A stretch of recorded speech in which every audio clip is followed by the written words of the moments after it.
In Galatians 2:20, it says, I have been crucified with Christ. It is no longer I who live, but Christ who lives in me. And the life I now live in the flesh, I live by faith in the Son of God who loved me and gave himself for me. Paul realizes that without Christ, he's nothing. Nothing. Here's a guy that committed his whole life to doing justice and living a righteous way. And what did he do? He went around terrorizing and killing people. And he thought that what he was doing was righteous, that it was the right thing to do, that it honored God.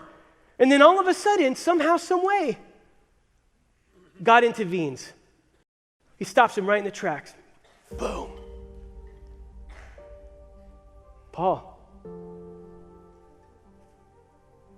why are you persecuting me? Can you imagine that, though, living your whole life, even to the point of taking other people out, only to realize that you were absolutely wrong? To get radically changed and transformed, and then all of a sudden committing the rest of your life into this new way? So, let me put it in perspective, right? There's a guy who's haunted me. He's a terrorist over in Iraq. His operating initials was AJH. He was Al-Qaeda. And this is a guy that would put bombs in schools. He'd kill kids. I have a heart for kids. I had a hard time growing up. This struggle being born and raised in downtown Los Angeles, living in the projects, living in 14 different places in the first 12 years of my life, running away from my crazed maniac biological father who smoked, did drugs, and super abusive. I have a heart for kids.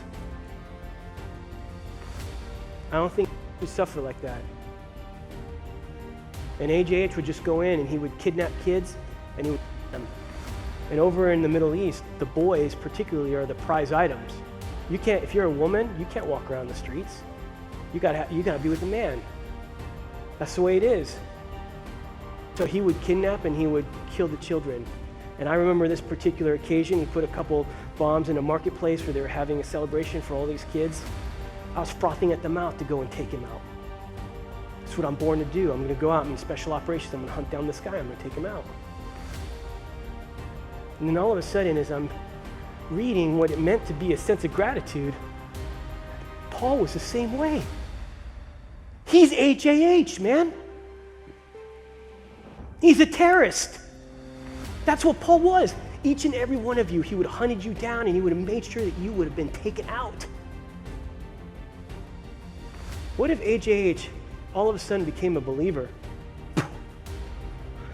I don't know if I could forgive him. I know I'm supposed to. I'm being honest, right? It's my responsibility. I'm supposed to forgive.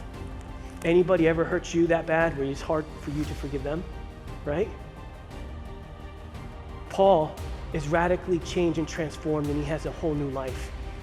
He has a sense of gratitude in a way that he's never experienced before. Paul realizes the magnitude of God's saving grace, unending love, and that's why he does what he does.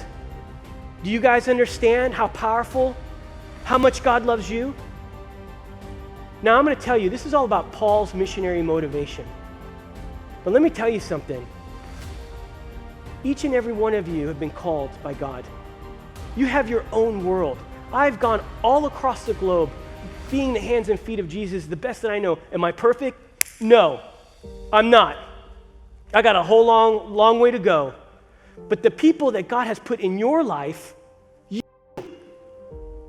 you're responsible for. You're the only person. You have your own friends, you have your own family, you have your own community. You go out and you go into your place. I will never get to know who those people are. I'm here today. I was brought in to give you a message to empower you, to inspire you, and what are you going to do with it? At the end of the day, you are your own man. You are your own woman. God's given you superpowers to go out and change the world for good.